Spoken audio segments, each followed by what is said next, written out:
Saúde os irmãos, com a paz do Senhor. Me motiva muita alegria, muita honra de eu poder estar com você nesta manhã. Vamos falar um pouco sobre o nascimento de um líder profético em Israel, que é a segunda lição da revista Dominical, Governo em Divino em Mãos Humanas. Vamos lá. O nascimento de um líder, Samuel. Meu livro de Samuel, capítulo 1, versículo 20. Sucedeu que, passado algum tempo, Ana concebeu e teve um filho, e chamou o seu nome Samuel. Glória a Deus, glória a Jesus. Então, o nascimento de Samuel. Nós vamos falar um pouco sobre isso, desse líder. Samuel, aonde ele nasceu. Onde Samuel nasceu, no capítulo 1, vemos que o lar onde ele nasceu não era perfeito. Olha que interessante. Apenas achamos que o líder só nasce num lar perfeito. Nós vemos que o lar onde ele nasceu não era perfeito. Estudioso dos costumes bíblicos afirmam que nas famílias dos homens de Deus do passado havia os mesmos problemas que hoje: conflitos e maus tratos, poligamia, rivalidade entre irmãos e oposição entre pais e filhos também estavam presentes. Nas famílias daquela época, tais fatos, porém, não anularam o projeto de Deus para a família de Samuel.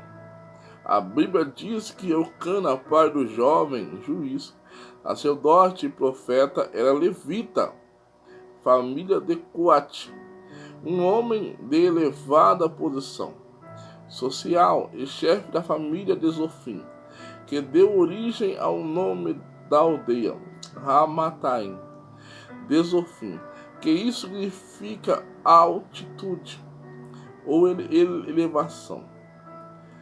A bigamia era presente. Não, o que é bigamia? Bigamia é um homem ter duas mulheres, ou três, ou quatro. Naquela época era possível. Naquela época as pessoas tinham esse costume. Até hoje, se for na Arábia, você vai ver que esse é um costume daquele povo.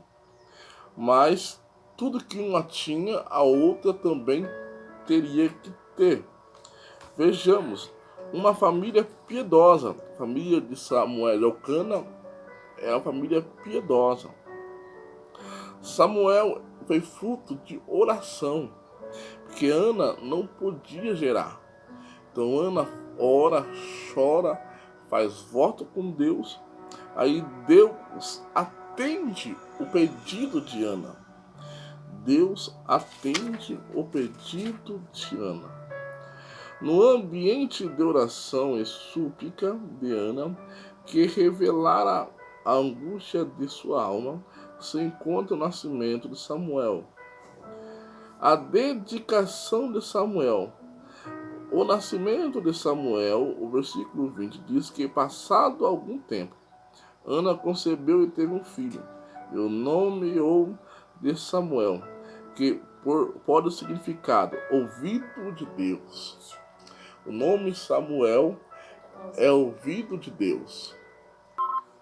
Então, amados, Samuel, ele era um homem, uma criança, um jovem dedicado. Ele tinha dedicação no tempo e na obra do Senhor. Aqui nos ensina outra coisa. Se nós quisermos ter uma vida com Deus, ter uma vida dedicada a Deus, nós temos que ser esforçados. Vejamos, Ana lembrou a Eli de que esteve perante a sua presença, orando ao Senhor, para que se lembrasse dela. E assim Ana dedicou Samuel a Eli para serviço no templo, devolvendo para Deus, o Todo-Poderoso.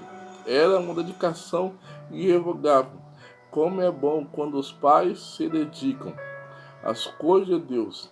e, consequentemente, mostram aos seus filhos, na prática, uma vida de devoção sincera ao chegarem ao templo em reverência, orando a Deus, em casa, fazendo o culto doméstico, primam por viver o Evangelho de Jesus Cristo. Com esta lição, somos estimulados a apresentar a Deus as nossas petições.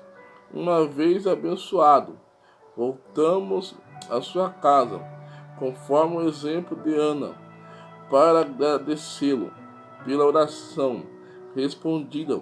Nesse sentido, nossa vida deve ser um testemunho aberto aos nossos filhos acerca da dedicação, reverência e humildade ao Deus Todo-Poderoso.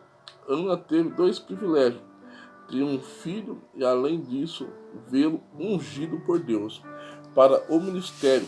Por intermédio de sua família, Deus pôde levantar novos vocacionados. Olha que interessante. Ana deu seu filho para a obra. E Deus deu mais filhos para Ana e Deus abençoou o filho de Ana. É isso, meus irmãos, que nós temos que entender. Deus não pega nada meu sem me abençoar. Deus, ele não é injusto. Deus, ele é justo. Ana deu para Deus, então Deus também abençoou Ana. Então que nós possamos, meus irmãos, entregar para Deus a nossa vida, nossos sonhos, nossos projetos. A respeito do nascimento de um líder profético em Israel, responda: o que de especial podemos destacar na família de Samuel? Apesar de todas aquelas presentes na família de Samuel, há um destacar que é especial para o seu lado piedoso.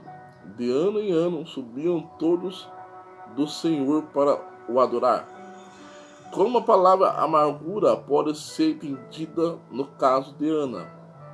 No caso de Ana, pode ser entendida como desapontamento, frustração. Qual o voto que Ana fez a Deus? Ana fez um voto mencionando duas promessas. Primeira, se pedido fosse atendido, ela dedicaria o seu filho como levita para sempre.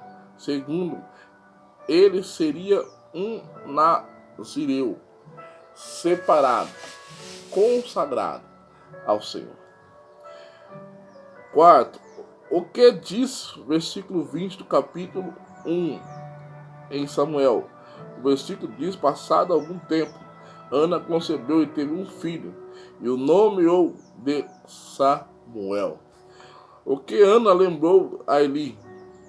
Ana lembrou a Eli que esteve perante a sua presença anos passados, orando ao Senhor, para que se lembrasse dela. Glória a Deus. Então, meus irmãos, aqui nós terminamos mais uma lição bíblica. Aqui a segunda lição. Que Deus em Cristo Jesus te abençoe. Que Deus possa abrir os teus olhos espirituais. Que Deus possa abrir os teus conhecimentos. Em nome de Jesus, amém.